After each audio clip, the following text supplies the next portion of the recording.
lot of action around the association. Our coach, JY, James Young, is here for a second consecutive segment on the early line. Big Tuesday night slate in the NBA, but JY, let's start with the storylines we are seeing develop in the stretch run of this regular season. Every team has played at least 59 games. A lot of them have played 60, 61, maybe even 62.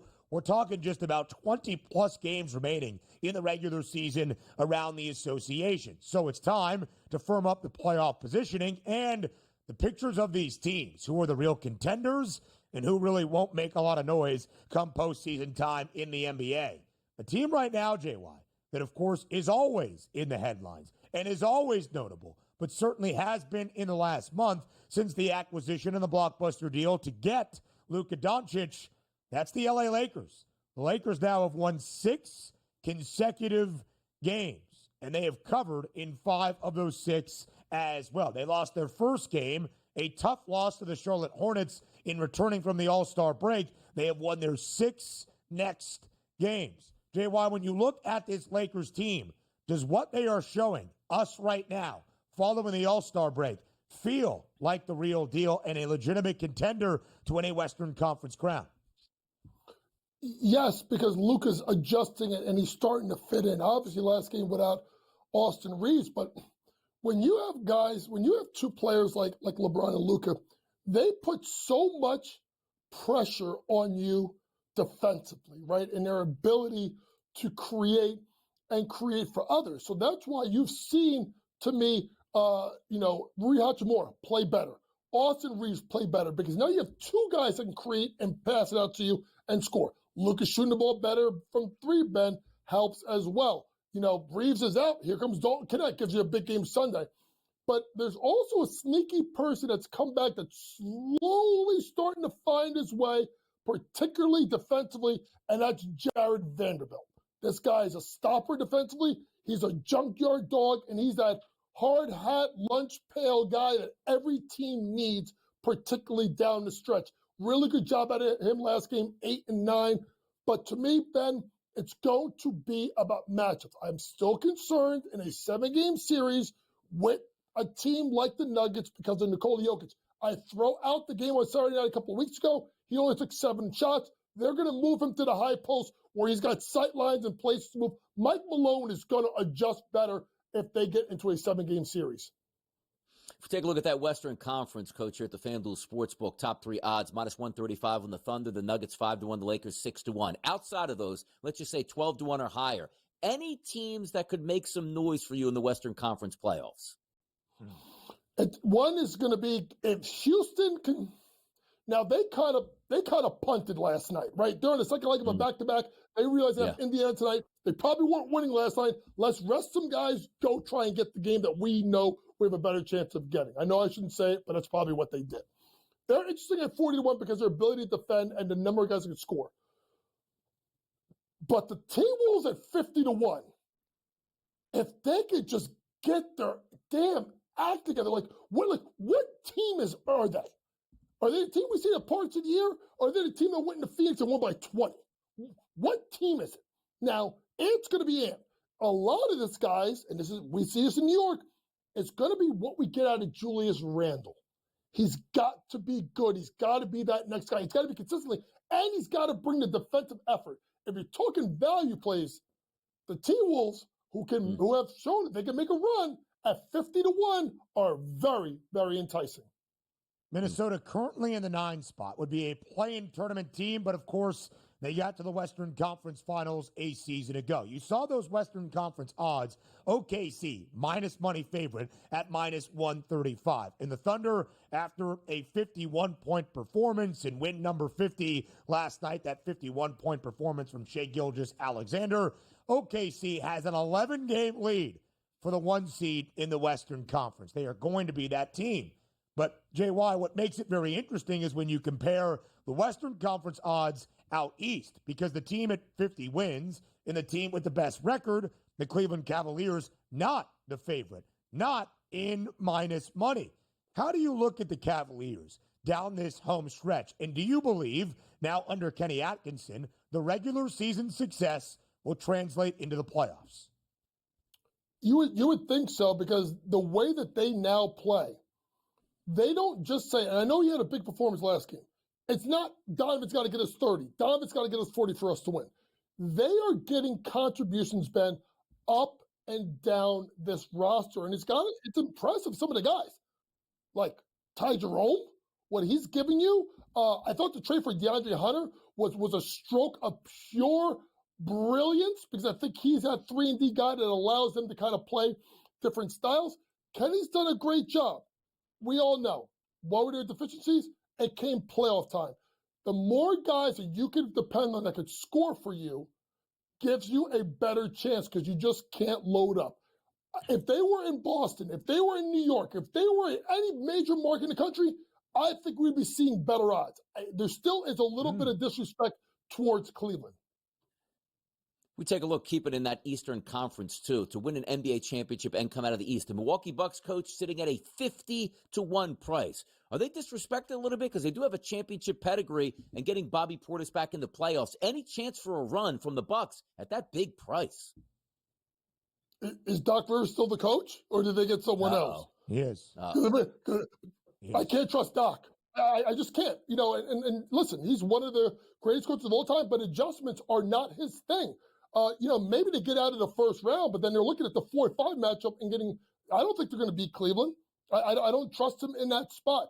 It'll be interesting to see. The one team that we need to quickly give props to is, we talked about JB Bickerstaff.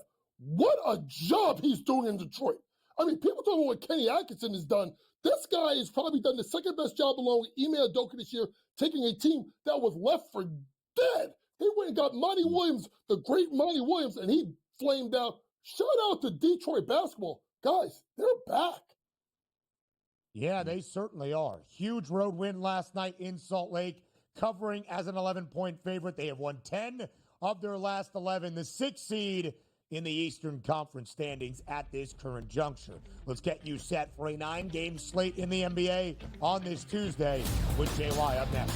So right before the break, we talked about the top of the top, the best of the best in each conference, around the Western Conference and out east. Teams that are excelling or surpassing even high expectations this season. JY, there is also the inverse of that conversation. The teams that have been disastrous, the teams that have been a failure, the teams that have fallen well short of those expectations. The 76ers out east, and in the Western Conference, a part of tonight's 9-game NBA slate, the Phoenix Suns, currently 3.5 games out of even a play-in tournament spot.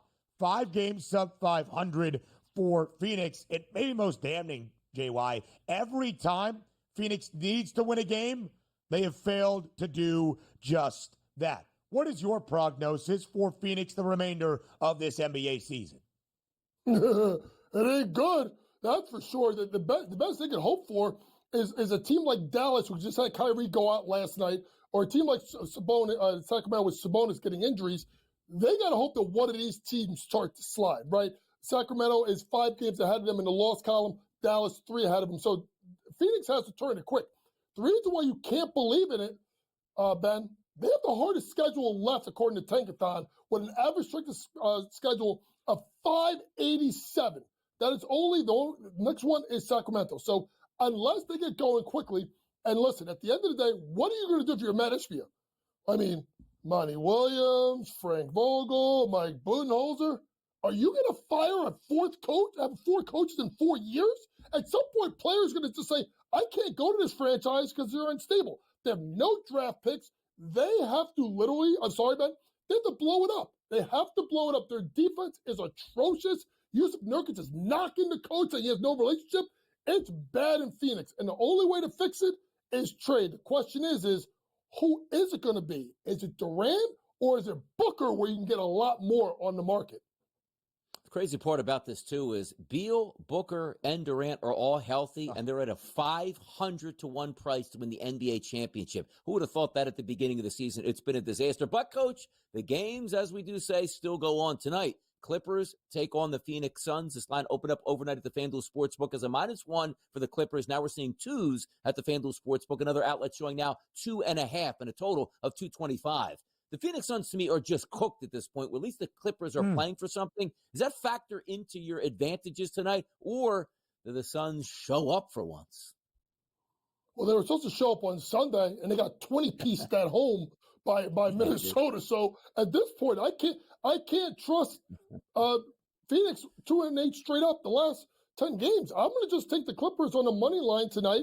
Ty Lue's done a tremendous job. They're more healthy. They're more engaged. Now, listen, I still think they're going to probably end up in the play-in tournament as well because it's so jumbled in the Western Conference. Right now, they're the 17th, but you have 2 games that separate, I think, 6th from 10th.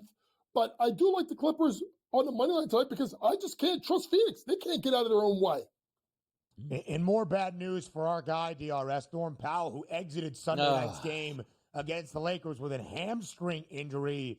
As Dr. Donnie knows, that's never a good sign. The Clippers have lost 5 of 6 since returning from the All-Star break, have not covered in any of those 6 games. And as JY alluded to, the Clips now a half game behind the Golden State Warriors for the 6th spot in the Western Conference. Golden State with Jimmy Butler in the lineup has won 8 of 9 games, covering in all 8. The Dubs continue a long road trip. Second leg of a back-to-back is a 4.5-point road underdog tonight inside the Garden against the New York Knicks. 228.5 is the total. JY, what's your breakdown tonight inside the world's most famous arena?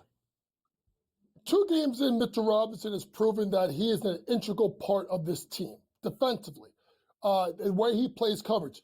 To me, if I'm looking at anything, I'm looking at the under. You have a Golden State Warriors team on the second leg of a back-to-back. A Knicks team is playing a little bit better defensively, finally whole as a team.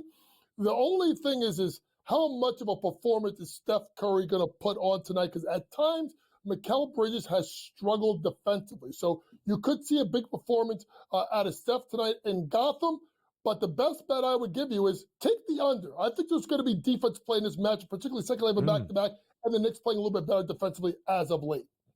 Those totals are dropping for the New York Knicks, often in the 240s, now 228.5. Maybe that is the Mitchell Robinson effect for the New York Knicks. JY, as always, we appreciate the time. Whether college, NBA, big picture, or our 9-game slate tonight, you always deliver, my friend, a fadeaway to the break in hour number 3. On the other side of the break, here on the early line, a couple of pump fakes in there as well. 9-game slate around NBA on this Tuesday night. I know you're just doing this for the bit now, my friend, so I will power through. Our producer, Joe Frieso, thinks he's a funny guy. Finals preview tonight between the Golden State Warriors and the New York Knicks inside Madison Square Garden. Not going to be a finals preview. However, the Dubs playing good basketball with Jimmy Butler in the fold. They have won 8 of 9 games with Jimmy Butler in the starting 5. They have covered in all 8 victories, including last night, winning by 18 against the lowly Charlotte Hornets. But tonight, the Warriors not a favorite. In fact, they are an underdog inside Madison Square Garden. 4.5 points in favor of the Knickerbockers, total at 228.5. DRS, what's the play tonight in MSG? I'm buying the Knicks tonight. I am. Opened up at 3.5 here in New Jersey. Moved to 5, as you see in that graphic. Now settling in at 4.5. The total down. How about that? 231.5 down to 228.5. But the band is back together here for the Knicks. You have Brunson, Bridges, Hart, Anunoby, and Karl Anthony Towns in that starting lineup at home in the Garden. I think they come to play, and they'll be able to beat the Golden State Warriors by 5+ points tonight and get the cover. Give me the Knicks tonight in the Garden. 6 games for the New York Knicks since the All-Star break. They have won 4 of 6. Their 2 losses against the Cavs and the Celtics. That has been the story this year for New York. Only 1 cover, though, an outright win against Memphis to start off the weekend this past weekend as an underdog. And DRS, those totals looking a lot different right now for the Knicks than they did before the All-Star break. Often 240 plus, now 228.5. The Knickerbockers have gone under in 4 of 6 games since returning from the All-Star break, as JY laid out. Could that be the Mitchell Robinson difference? Only 4 teams around the NBA have won at least 40 games. That now includes New York, who has won 3 straight, 40 and 20 straight up. But because of the way Golden State has been performing, they're out of the play-in tournament mix at this moment. Half-game lead for the 6th spot in front of the LA Clippers. Can Los Angeles make things a little bit difficult for Golden State tonight? If they go to the Valley and get a win against the Suns. 2-point spread in favor of the Clips in Phoenix against those struggling Suns. Are we even expecting Phoenix to keep this game close any longer? Here's the tough part about it, too, because there's two angles to this game. The Clippers coming out of the break, as you pointed out, not playing great basketball by any stretch. No. Norman Powell, one of their better basketball players, still struggling with injury, and maybe that's a key cog in the offense that they haven't had, and they have some struggles. Still Harden and Kawhi Leonard are there. They should be fine. But when you look at the Phoenix Suns, there's two things to look at. Like, again, Booker, Durant, and Beal expected to be in the starting lineup tonight, and they're getting points. But there comes a point in the season where everybody has checked out for the Phoenix Suns, and that's hard to bet against. If this game, let's just say, Ben, was 3 weeks previous than it was tonight, and that line the same with the same starting lineups, I would be taking the Phoenix Suns saying, I'll take a chance, +2 at home here with a healthy Suns team trying to make it to the playoffs. It just looks like the plug has been pulled from the Phoenix Suns, and granted, I'm going to take the Clippers tonight, lay the 2 points that it currently is listed at the FanDuel Sportsbook. If they lose, then so be it. I'm like, hey, the Clippers rose up. But the one thing, what I can't get down with is I'm like, you know what? Give me Phoenix +2, and they get dropped by double digits on their home court and say, you knew exactly what was supposed to happen in this game. Not even Ben X's and O's wise or talent-wise. The Suns look like they have given up, and it's hard for me to back a team that's given up. They have lost 5 of 7 since returning from the All-Star break. Donnie, Phoenix was disappointing earlier in the regular season. And even at the end of January, they were still 3 games above 500, 25 and 22. That wasn't the expectation we had set for the Suns entering the year with so much talent. And yet they were still at least 3 games above 500, floundering around a play-in tournament position. Phoenix, since that point, in the month of February, 3-10. And now with their first game in March, a loss over the weekend at home against Minnesota, they have lost 11 of their last 14. It has been bad for the Suns. They have been booked as a dog twice since the All-Star break. 1-1 against the number this year as an underdog. 8-14 against the spread. The Clippers have not been great, as we have shared. They have dropped 5 of 6 since the All-Star break. They have not covered in any of those 6 games, and we're not expecting Norman Powell tonight dealing with a hamstring injury. But you really just kind of give up on the Suns unless they turn things around and show even a sense of life down the home stretch of this season. The Houston Rockets, also near the end of January, were playing much better basketball, 32-14. They have now lost 10 of their last 15, even though they covered on the road last night in OKC, losing by 9 as a double-digit dog. The Rockets have dropped 7 straight on the road. Second leg of a road back-to-back. They head to Indianapolis. 3.5-point spread in favor of the Pacers. Total 231 and a hook. Do the road woes continue for the Rockets tonight? I'm going to back them. I agree with this line movement, by the way. Opened up at -4 here in New Jersey overnight, down to 3.5. I'm going to take the Houston Rockets. Looks like we've got the full deck that we're hoping tonight. Fred VanVleet, Green, Thompson, Brooks, and Şengün in the starting lineup. I believe they'll be able to keep it close. And as Coach pointed out when he was with us, maybe a throwaway game last night, but still played to under double digits here. Yes, it's a back-to-back. It's tough, but rested some guys. VanVleet played on the first of the month, and now should be back in this game as well. The point guard that you need in times to keep a game close, he should be able to provide that. I'm going to back a young Rockets team on the road, which, again, if you're getting 3.5 points, you think there needs to be a legitimate chance they can win this game, and I think they can. Give me the Rockets tonight over the Pacers.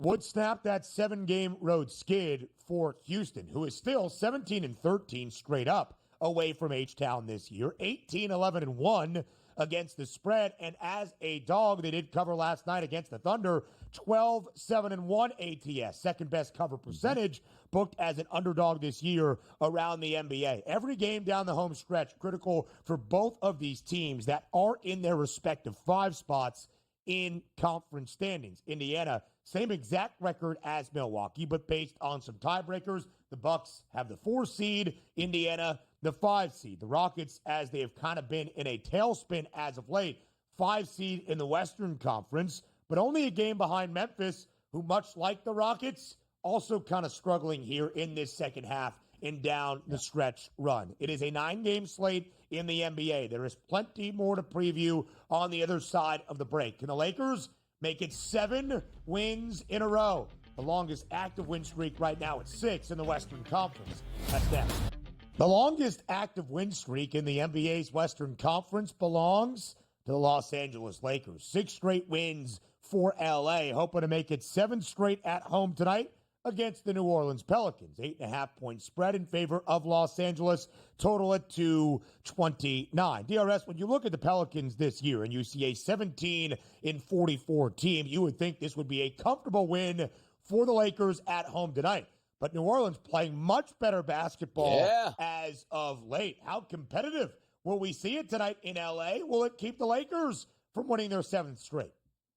Look, I do think the Lakers are going to win this game. They're favored to do so. Open up at 7.5, now sits at 8.5. But understand this, there are some points in an NBA season where your team is out of it like the Pelicans, but also you're going to get up for bigger environments. When you go to Madison Square Garden and take on the New York Knicks, when you play maybe an upper-level team in a division or a conference, but also includes the Los Angeles Lakers at home at night, 7:30 tip out on the West Coast. If there's one game the Pelicans want to show out on, it's going to be this one. And look at their anticipated starting lineup tonight. McCollum, Murphy, Williamson, Olenek, and Nisi in the lineup. So full go as you can get for the Pelicans. I think they'll be good in this game, or should I say good enough to hang around. Do I think they can win this game? Probably not. Lakers are good. LeBron will be there. Luka Doncic will be there. But give me the Pelicans with the 8.5 tonight as one of those, non-public underdogs where it seems like everybody's glomming onto the Lakers, and rightfully so. They're playing great basketball. Pelicans surprise tonight. Keep it close. The Pels have won 5 of their last 7, including a few outright as an underdog. In their 2 losses in this 7-game span, they have not covered the number both as an underdog. The Lakers have played 7 games since returning from the All-Star break. They have won 6. They have won 6 in a row, as we have shared. They have covered in 5 of these 6 wins. Donnie, the Lakers have been under in all 7 games since the All-Star break, so we'll see about that total of 229 tonight. Let's keep it going around the association with this 9-game slate in the NBA. Lakers have the longest active win streak in the Western Conference, 6 in a row. Once again this season, as we have said many times, the longest active win streak in the Eastern Conference and around the entirety of the NBA. That's the NBA's best team, the Cleveland Cavaliers. 10 straight wins, hoping for 11 straight tonight on the road in the Windy City against the Bulls. 12.5-point spread in favor of the Cavaliers. Total at 242.5. How competitive will tonight's game be inside the United Center? I think it'll be competitive, and I do think that the Cleveland Cavaliers win. Do I want to lay close to 2 touchdowns in this one? Not necessarily, even though I do think there's a legitimate chance they can do that. However, the 245.5 at the opening number overnight here at the FanDuel Sportsbook in New Jersey has dropped to 242.5, and I think there is value. You just take a look at the past couple games for the Cleveland Cavaliers, 133, 129, 123, 116. You see the Cavaliers, and by the way, just dating back, this is a team routinely, Ben, over 125-plus points, and I think the tempo will be there. The chance for a blowout, yes, but the 242, I'll buy the dip in the market right now. Down 3 points, I think they can get close to 245 in this, so 242.5 makes some sense for me. Give me the over. So 2 teams, DRS, at that 50-win benchmark. Oklahoma City behind SGA's 51-point performance last night, but 11 losses. 50-10, the record for Cleveland. 1 fewer loss than that of the Thunder, thus the best record in the NBA. And as we have often shared, the Cavaliers are the best in the association at many things. Best straight-up record, best covered team in the NBA, 39-20-1 against the spread. The only team covering in more than 61% of games, and that's a 66.1% cover percentage, also the highest over percentage in the association as well. I do see what you are saying there in terms of our total tonight. Again, when you look at the Bulls, a team that, as we might expect, in a play-in tournament position, holding on to that 4th and final play-in tourney spot, 10 seed in the Eastern Conference. The Sixers lose last night. The Nets as well. Both teams 2.5 games behind Chicago. Other spots in our 9-game slate around the NBA tonight. Atlanta, a win at the buzzer last night on the road in Memphis. Back home, 7-point home dog against the Milwaukee Bucks. Orlando, really trying to figure things out. 7.5-point home favorite against the Raptors. And the Timberwolves, Donnie, what a spot for them. 14-point home favorite against the 76ers. Yeah, and by the way, they're going to get slapped in that game, the Philadelphia 76ers. Yeah. That game was around like 11.5, like before we even done the show. Moving up, why? Eric Gordon, obviously, has been out for some time, but Paul George, Kelly Oubre, Quentin Grimes on that list of we don't know if they're playing tonight, and they shouldn't play tonight. Your goal is not to win basketball games. I think they get drilled tonight, by the way. Groin soreness, heyo for Podcast P, despite putting away his media obligation.